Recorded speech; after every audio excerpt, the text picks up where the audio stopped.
السلام علیکم۔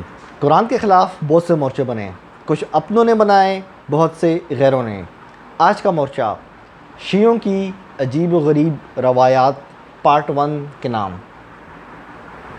دوستو، جہاں سنی حضرات کی جو کتب روایات ہیں، ہمیں اس میں بہت زیادہ عجیب و غریب روایات ملتی ہیں، سیم ٹو سیم اسی طرح ہمیں اہل تشیع کی کتابوں میں بڑی عجیب و غریب روایات ملتی ہیں۔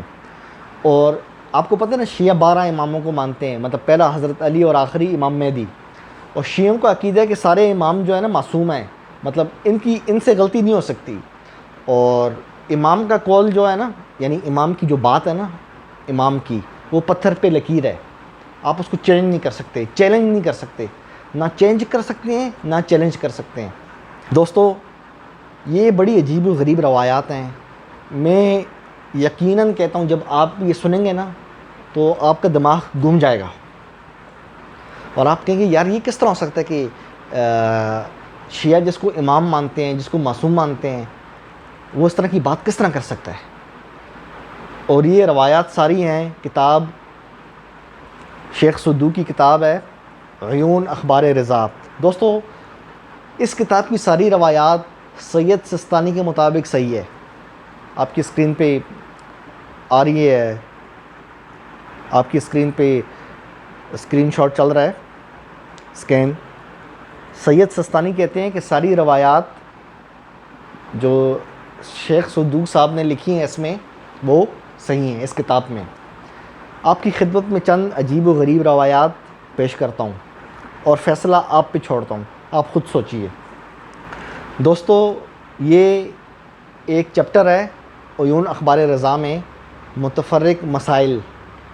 اس کے اندر 351 روایات ہیں، اس میں سے یہ 11 نمبر روایت ہے، آپ کی اسکرین پہ چل رہی ہے۔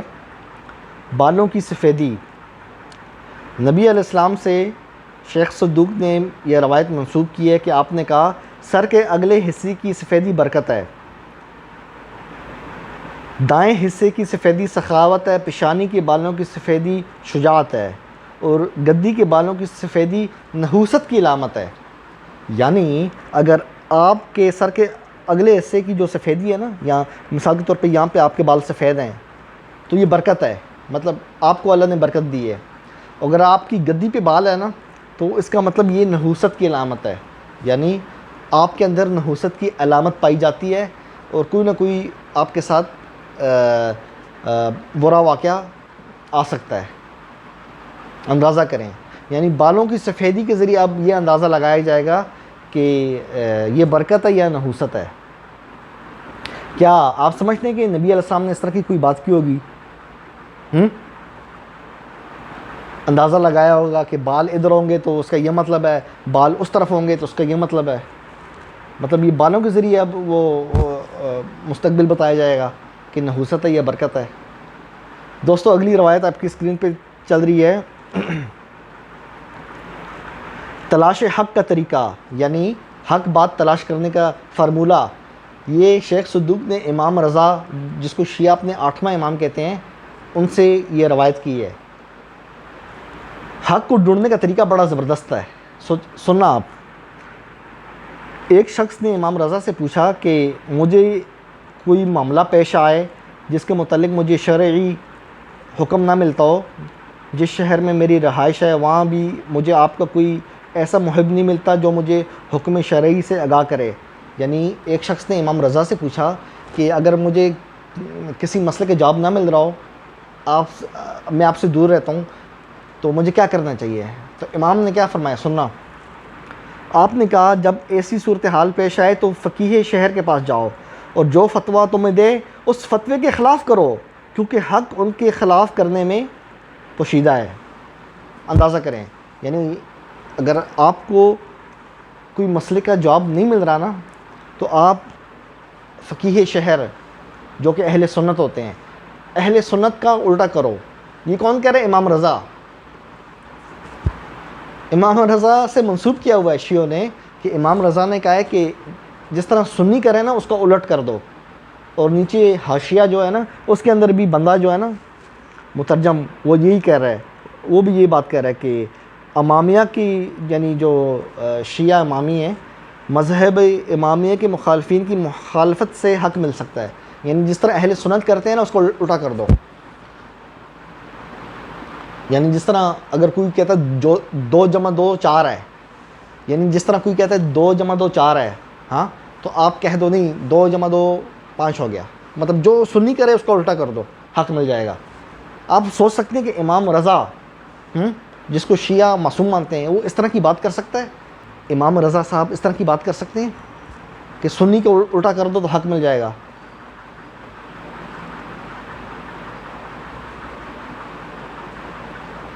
اندازہ کریں کس طرح کے عوام کو مسائل سمجھا جا رہے ہیں. پھر کہتے ہیں شیعہ سنی بھائی بھائی، اور دوسری طرف یہ روایات ہیں کہ جو سنی کر اس کو الٹا کر دو. دوستو، تیسری روایت، بچے پاگل کیوں پیدا ہوتے ہیں؟ جتنے بھی لوگ جو حکیم ہیں یا جو ڈاکٹر ہیں یا جو طالب علم ہیں MBBS کر رہے ہیں، آپ نے غور سے سننا ہے. اچھا، بچے پاگل کیوں پیدا ہوتے ہیں؟ اس کے اندر معذور بھی آ گئے ہیں. ٹھیک ہے، امام جعفر صادق سے روایت نقل کی ہے شیخ صدوق نے. اچھا، امام جعفر صادق نا اس روایت کے مطابق ہمیں وجہ بتا رہے ہیں کہ بچے پاگل کیوں پیدا ہوتے ہیں. سننا بڑی عجیب و غریب وجہ ہے. شوہر کو چاہیے ہے کہ چاند رات اور چاند کی 14، 15 اور چاند کے آخری دنوں میں اپنی زوجہ سے مقاربت نہ کرے.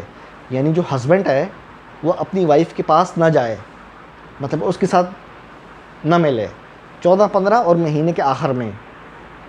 کیوں؟ اگر اس نے ایسا کیا تو کیا ہوگا پتہ ہے؟ تو پیدا ہونے والا بچہ پاگل ہو سکتا ہے. دیکھا کیسی سائنس ہے. آپ کیا سمجھتے ہیں؟ اپنے دل پہ ہاتھ رکھ کے بتائیے گا. جتنے بھی شیعہ، میں آپ سے مخاطب ہوں، آپ سمجھ سکتے ہیں کہ امام جعفر صادق نے اس طرح کی بات کی ہوگی؟ یہ تو اللہ کا شکر ہے کہ انگریزوں کو عربی اور اردو نہیں آتی، خصوصاً جو برین کے اسپیشلسٹ ہیں. ہمارے یہاں تو 5 سال پڑھایا جاتا ہے نا، وہاں تو 8 سال پڑھتے ہیں امریکہ میں، پھر جا کے ڈاکٹر بنتا ہے. سوچو،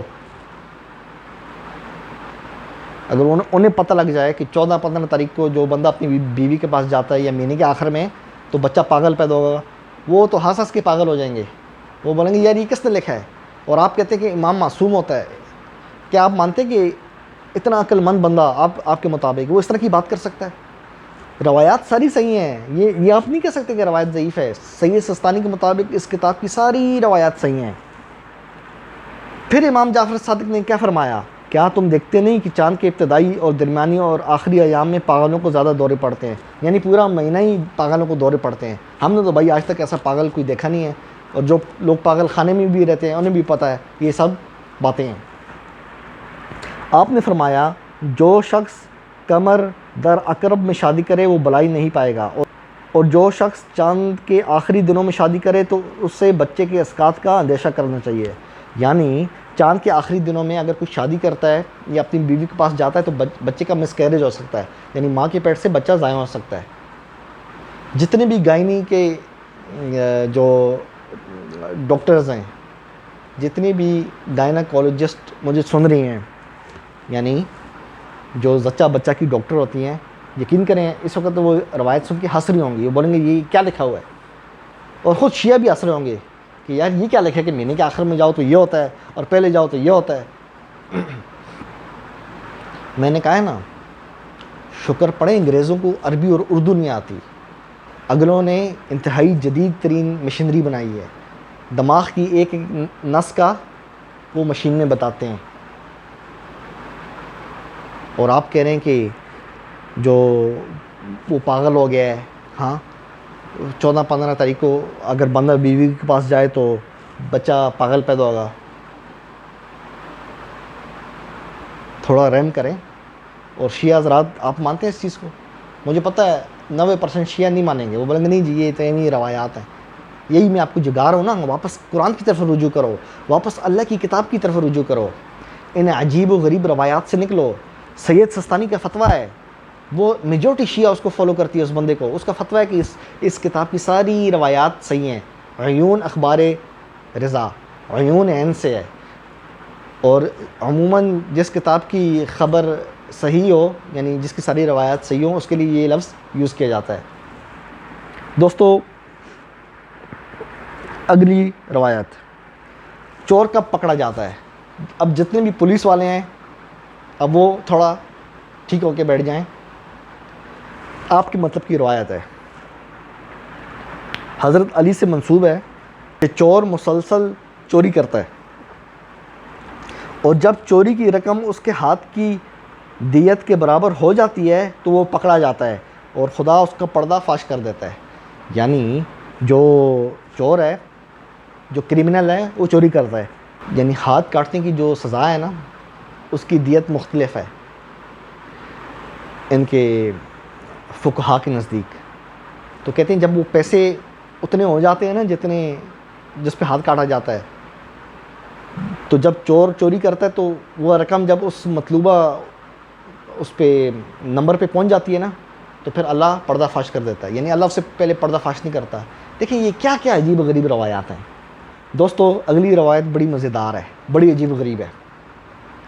آپ میرے گھر آئے نا آپ اگر، اور میں آپ کو خوشبو یا جوس یا کوئی بھی چیز پیش کروں اور آپ نہ لیں، تو میں آپ کو بولوں یار یہ تو گدھا ہے، تو آپ کو کیسا لگے گا؟ آپ بولیں گے یار یہ کیا عجیب آدمی ہے، صرف نہ لینے پہ اس نے مجھے گدھے سے تشبیہ دی ہے۔ جی شیخ صدوق نے امام رضا یعنی 8ویں امام سے یہ نقل کیا ہے کہ آپ نے فرمایا عزت افزائی سے تو گدھا ہی انکار کر سکتا ہے۔ راوی نے پوچھا کیا مطلب ہے اس کا؟ تو امام نے فرمایا کسی کو کہا جائے کہ مجلس میں کھل کر بیٹھو، یا کسی کو خوشبو کا تحفہ پیش کیا جائے اور وہ اسے قبول نہ کرے تو ایسا شخص گدھا ہے۔ میں آپ کو اگر خوشبو پیش کرتا ہوں کہ آپ لگائیں، اور آپ اگر نہیں لگاتے تو آپ کیا ہیں؟ ہاں جی دوستو، جتنے بھی شیعہ حضرات ہیں اور جو سنی بھی سن رہے ہیں، آپ ان روایات سے نکلو۔ 3 چیزیں یاد رکھنا، صرف 3 چیزیں۔ الیوم اکملت لکم دینکم، جب یہ آیت اتری تھی تو اس وقت کوئی روایات یا کتب روایات نہیں تھیں، پہلی چیز۔ دوسری چیز، قرآن کے اندر جو جتنی بھی نبی علیہ السلام کی احادیث ہیں، حدیث کا مطلب بات، ہم سب مانتے ہیں، ہم نبی کی حدیث مانتے ہیں جو قرآن میں ہے، یعنی نبی کی باتیں، انبیاء کی سنت جو قرآن میں، جو راویوں کے ذریعے آتی ہے نا، اس طرح کے راویوں کے ذریعے جو کذاب، ضعیف، مستور، مدلس راوی ہیں، جن کو ان کے زمانے کے لوگ جانتے ہی نہیں ہیں، ایسی روایات کو ہم ایسے 90% ایسی روایات ہیں جو کذاب، ضعیف، مستور، مدلس، اس 4 قسم کے راویوں سے مروی ہیں، یعنی 90% روایات ضائع ہوں گی، صرف 10% آپ کے پاس بچی ہیں۔ یہ تو ہوگی دوسری بات۔ تیسری بات، نبی علیہ السلام اپنے سے منسوب حدیث چھوڑنے کا قیامت کے دن شکوہ نہیں کریں گے، وہ اللہ سے شکوہ کریں گے، یا اللہ لوگوں نے قرآن چھوڑ رکھا تھا۔ یہ عجیب و غریب روایات کہ بال آگے سفید ہو تو یہ ہوتا ہے، پیچھے سفید ہو تو یہ ہوتا ہے، ہاں، اور جو سنی کرے اس کو الٹا کرو تو حق ملتا ہے۔ اب دوسری روایت بڑی عجیب ہے کہ امام رضا سے منسوب ہے کہ جو سنی کرے اس کو الٹ کر دو۔ اب جو سنی ہے وہ اپنی بیوی کے پاس مباشرت کرتا ہے، بیوی کے ساتھ آگے والی طرف سے، تو اس حساب سے شیعہ کو تو چاہیے کہ وہ اپنی بیوی کے ساتھ پیچھے والی طرف سے مباشرت کرے، ہیں؟ سنی کا الٹ کرنا ہے نا، تو سنی کا الٹ تو یہی ہے۔ پھر یہ دونوں فرقے گمراہ ہو چکے ہیں، سنی اور شیعہ، اسی طرح کی روایات کو صحیح مانتے ہیں، اور سید سستانی کا فتویٰ ہے کہ ساری روایت صحیح ہیں۔ جتنے بھی شیعہ ہیں، میں آپ میرے بھائی ہو، میں آپ کا بھائی ہوں، میں آپ کو مسلمان سمجھتا ہوں، تبھی تو میں آپ کے لیے اتنا فکر مند ہوں کہ آپ واپس قرآن کی طرف رجوع کرو۔ ذالک الکتاب لا ریب فیہ، جس میں کوئی شک نہیں ہے، واپس آ جاؤ اللہ کی کتاب کی طرف، جس میں یہ قصے کہانیاں، یہ خرافات نہیں ہیں، کہ اللہ کی کتاب کو یوں تھام لو، یوں، کبھی گمراہ نہیں ہوگے انشاءاللہ۔ ٹھیک ہے دوستو، چینل کو لائک کرو، سبسکرائب کرو، اپنے بھائی ابو جعفر تنولی کو اجازت دو، پھر ملتے ہیں انشاءاللہ۔ قرآن زندہ باد۔